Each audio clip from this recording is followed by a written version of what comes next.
The double slit experiment. Abby and Emma need me to take a picture.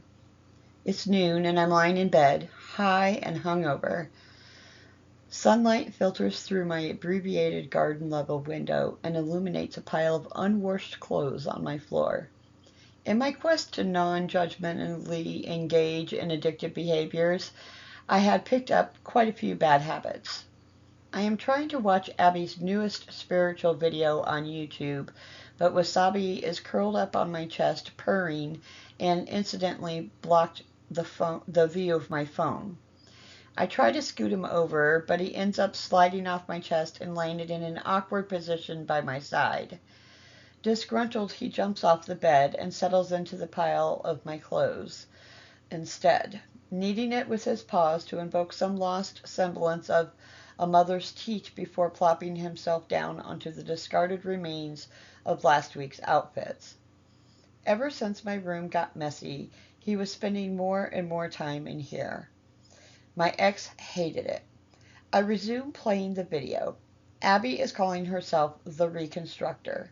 She is saying that she was conceived on 9/11 and that her soul was split when Project Looking Glass jumped us to the current timeline.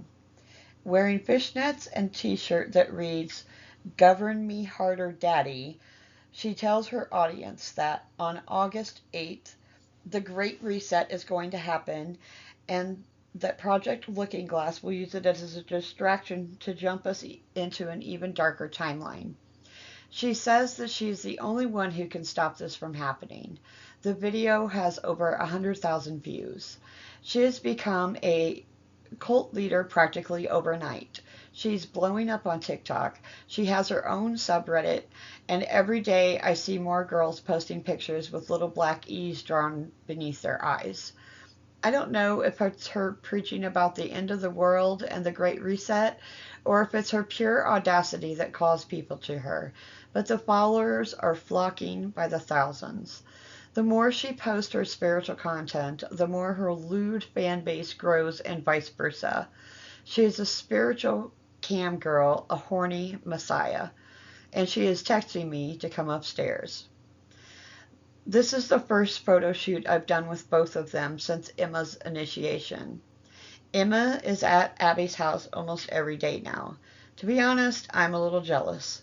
I used to have Abby all to myself, and now there is this daft, albeit hot, hanger-on constantly by her side. I pull on some sweats and a hoodie and ascend the filthy carpeted stairs up to Abby's apartment. "We're in here," she says from her spare bedroom. She has it decked out in LED strip lights and astrological tapestries. A ring light emanates a uniform glow on the girls who lounge on the bed in their underwear. Blonde, voluptuous Emma is the perfect complement to Abby's tiny frame and dark hair. "Finally," Abby says. "It's a simple shot. I want it where we're both laying on our backs and have our legs in the air, and you basically get a shot of us spreading our pussies. Like this." She shows me a similar picture on her phone. I'm going to call it the double split experiment. The double slit experiment is a famous experiment in physics where scientists want to find out if the universe was fundamentally made of particles or energy. I'm surprised she knows about it, but then again, I'm not. It's a very Abby thing to know about. The girls pull off their panties and I start shooting. In the double slit experiment, scientists fashion a barrier with two slits in it, one on one side of the barrier. On one side of the barrier, they place a sheet of film that records where particles hit it, and on the other side, they place an electron beam gun. With the apparatus thus constructed, they proceed to shoot electrons through the slits and onto the film beyond. Now the scientists, they assume that the pattern on a film will be an image of the two slits, but instead what they find is a wave pattern. A pattern that suggests that they weren't shooting particles at all, but waves of energy. This can't be, scientists say. We know we're shooting individual electrons, not waves of energy. So they set up a little camera next to the slits to see what was really going on. And here's the crazy part. As soon as they start recording, the electrons stop acting like waves and start acting like particles. The mere act of recording them altered the fundamental behavior of reality. In Abby's spare bedroom, the girls are spreading their own slits and making faces they would never make for me in real life. Like the electrons, they too alter their behavior in the presence of a camera. Behind the phone, watching them through Abby's cracked screen, I feel like a voyeur, a pornographer with imposter syndrome. Okay, let me see what you got, Abby says. I hand the phone to her, and the girls revert back to their natural state. You can go now, Abby says with a dismissive wave.